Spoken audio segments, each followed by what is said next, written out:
USA Radio News with Chris Barnes. It's a good weekend for President Trump as the Supreme Court gave the administration a victory on Friday, saying that it can use Pentagon funding to build a southern border wall.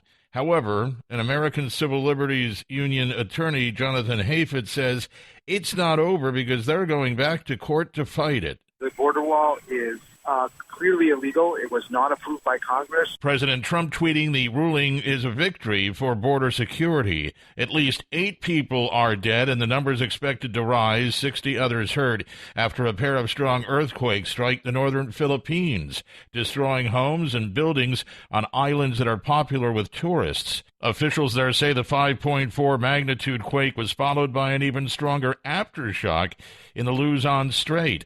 This is USA Radio News. A tragic story out of New York City where a dad's been charged with negligent homicide after his twin infants were found dead in the backseat of his car. Police say 37-year-old Juan Rodriguez tells investigators he forgot the 11-month-old boy and girl were strapped in their car seats when he went to work to the Bronx on Friday. It wasn't until he returned to his car hours later and began driving that he noticed the kids were in the back seat. He called 911. Temps were in the low 80s in New York City on Friday. It's believed in the car they would have risen to over 100. Some Minnesota Girl Scouts recovering after being struck by lightning while camping on an island in a lake near Canada. 9 scouts injured, a counselor calling for help, and the girls were rescued by a boat just before midnight. The St. Louis County Rescue Squad says all 9 patients were awake and alert, though 2 of the girls are being treated for serious injuries.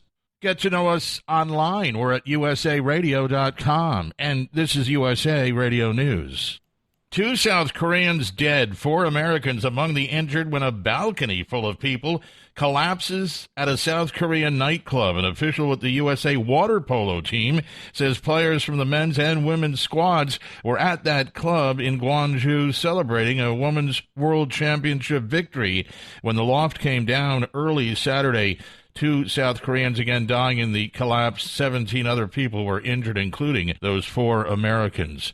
President Trump complaining about the heat while talking to reporters on Friday, saying someone's to blame for the fluctuating temperatures in the White House. A lot of times you go and they do a lot of work in the White House.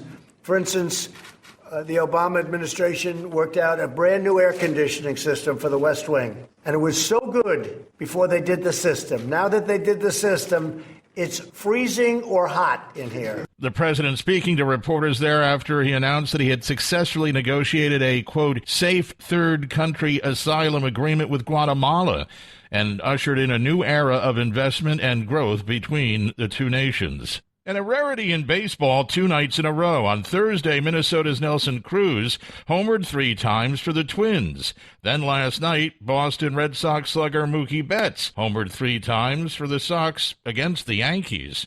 And for USA Radio News, I'm Chris Barnes.